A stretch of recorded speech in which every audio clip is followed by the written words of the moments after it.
Yeah, I'm retired from dating. People are like, he didn't give love a shot. I did. I dated. From 19 to 30, I dated. That's the career of a professional athlete. And I feel very much the same. Like my heart isn't in the game anymore. My knees are shot. Gentlemen, your next comic is a club favorite. She's one of my favorites. She's so funny. Make some noise for Caitlin Checkeroski, everybody. I'm not originally from Chicago. I'm originally from across the pond. I'm from Michigan. Michigander here. The first thing I noticed, though, about Chicago is that they can tell what kind of white you are here.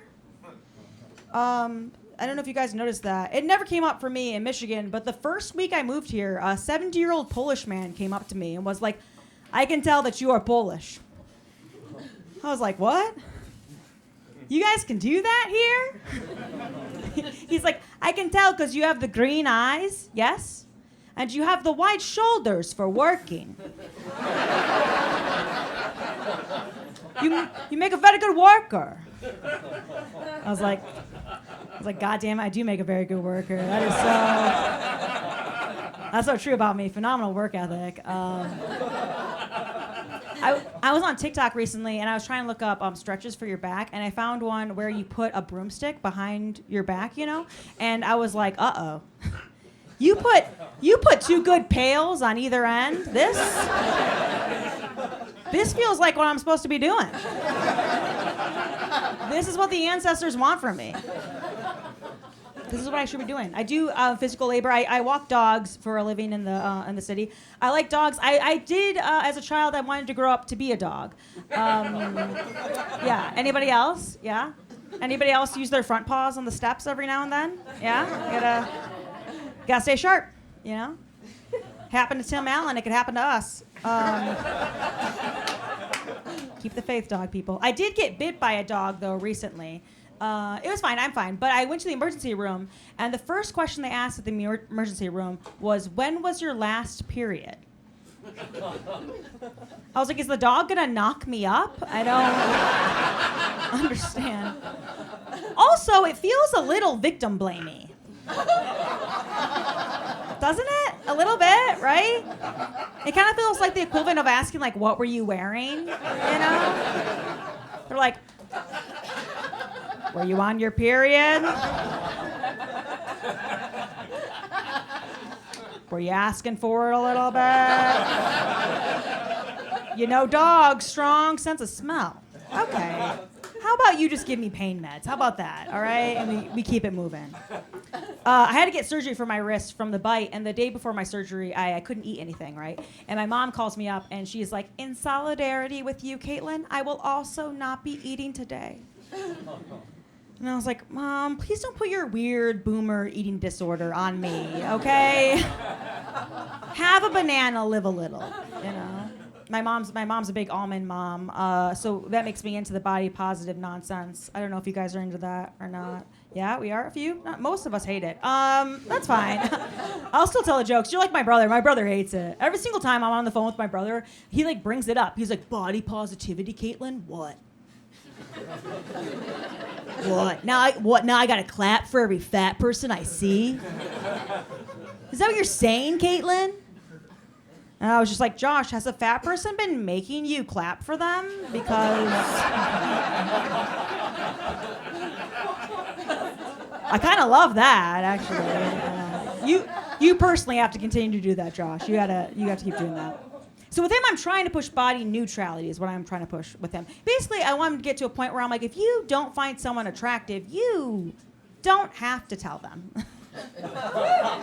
Right? This seems very difficult for some men to do. They're always like, she's gotta know, how I feel. She doesn't. It won't change her life. Sometimes men insert themselves into situations that, to me, make no sense at all. Like my best friend is gay, which is super cool. And she's married, which is also super cool. And she told me that her and her wife avoid kissing in public because men kept coming up to them on the street. And I think that is absolutely wild, right? Can you imagine if I saw two gay men kissing and went up to them and was like, you know what you need?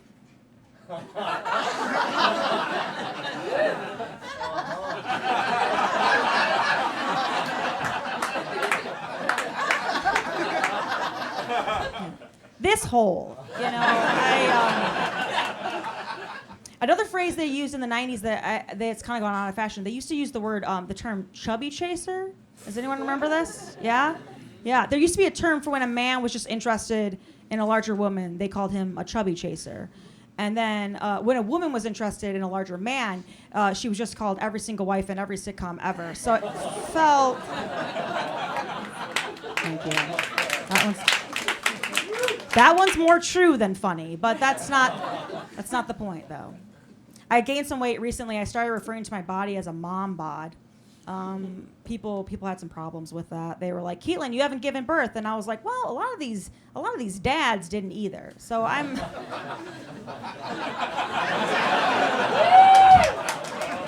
right. Yeah, I like the body. I was trying to think of like when was the first time in media I got to see my size body, on a show or something. And I thought about this feel-good film. Everybody say it with me. Silence of the Lambs. What a feel-good movie for a chubby girl to watch as a kid. Super chill. For those of you who don't know, Silence of the Lambs is a movie about a serial killer who kidnaps fat women, starves them, and then skins them. He is the bad guy in the movie. Yeah, the 90s were bad, but they weren't that bad.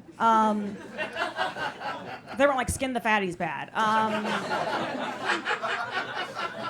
The problem I have with this movie, though, is that the women in the movie, they're not fat. And this seems like a huge plot hole to me, right?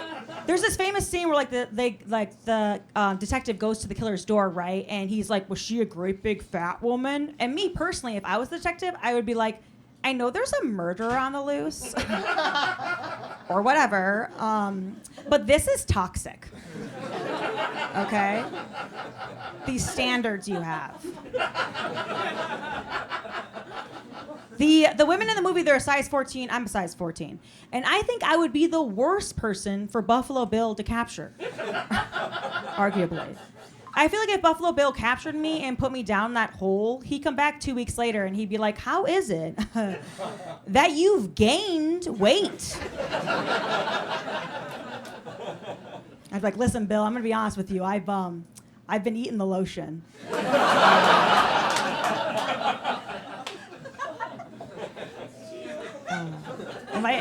In my head, it tastes like yogurt. I'm not proud. I like seeing the couples out. I always feel like a weirdo when I say this. When I see a couple, I always feel like the vibe I want to give off when I see a couple is like, I'm a single person, but I love seeing your love. But the vibe I've been told I give off is I like to watch, which is weird. I won't make eye contact for the rest of the show. I do like seeing couples. I like seeing it because I don't do it anymore. I'm retired from dating. Thank you. You can retire. Thank you. You know what it is when you retire from dating? I think you start to become the man you want to date. And apparently that is the man from Blue's Clues for me. We'll have to look into that later. Yeah, I'm retired from dating. People are like, "You didn't give love a shot." I did. I dated. From 19 to 30, I dated. And 19 to 30, that's a fair career, right? That's the career of a professional athlete, right? And I feel very much the same. Like my heart isn't in the game anymore. My knees are shot.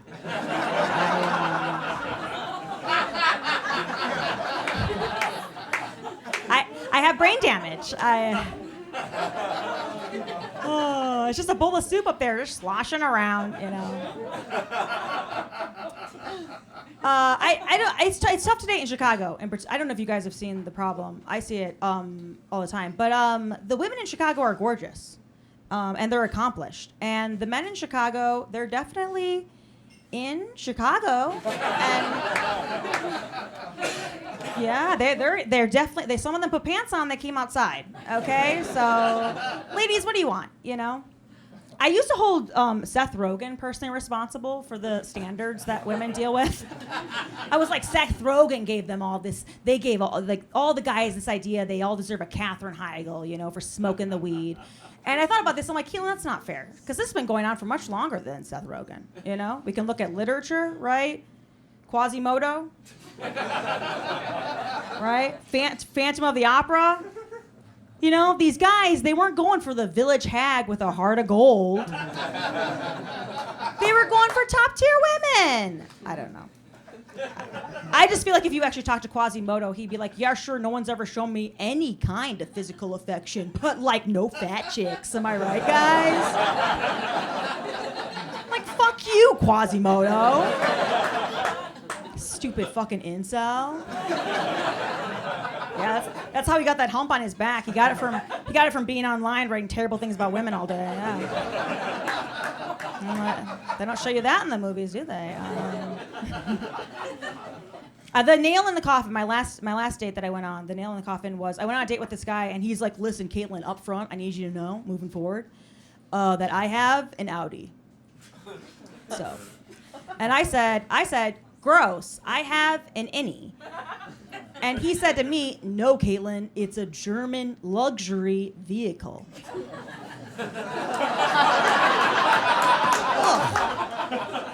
You don't have to worry about me not dating. I am on the asexual spectrum. Great, another spectrum to be a part of. The other one's autism.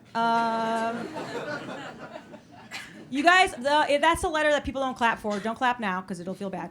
But you guys didn't boo either. One time I said that to a crowd about being asexual, which just means I have a low sex drive, basically. And this guy in the back yelled out, "Gross," which is like super hilarious, right? Because it kind of felt like he was like, "Listen, I don't care who you're fucking, but you gotta be fucking."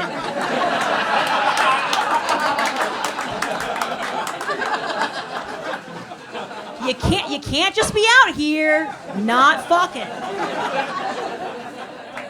Since I'm not dating, I'm free. I really pushed into feminism. Yes, this is the feminist portion of the show. I dive deep. I found out a lot of fun facts about feminism that I'll share with you now. I found out that women in this country, that we got the right to abortions before we got the right to credit cards. Isn't that wild? Right? Yeah, men were like, yeah, sure, you can terminate a pregnancy, but women be shopping. You know? I mean, a child is one thing, but credit, it's a long-term commitment, ladies. If we don't laugh, the patriarchy wins. Okay, my last one before I get out of here. Just a quick like PSA about a word I don't think we need. I don't think we need the word pantsuit. It's a funny word, you're right. But I think it's an extra word. I don't think we need it, right? If a man's wearing a suit, it's a suit. If a woman's wearing a suit, it's also just a suit. Right? This seems weird. Also, arguably, every suit is a pants suit, right? A suit without pants is actually called a lawsuit. All right, men? So make sure to keep them on, all right? I've been Caitlin Checkeroski. Thank you guys for listening to my nonsense. Have a good night. Bye!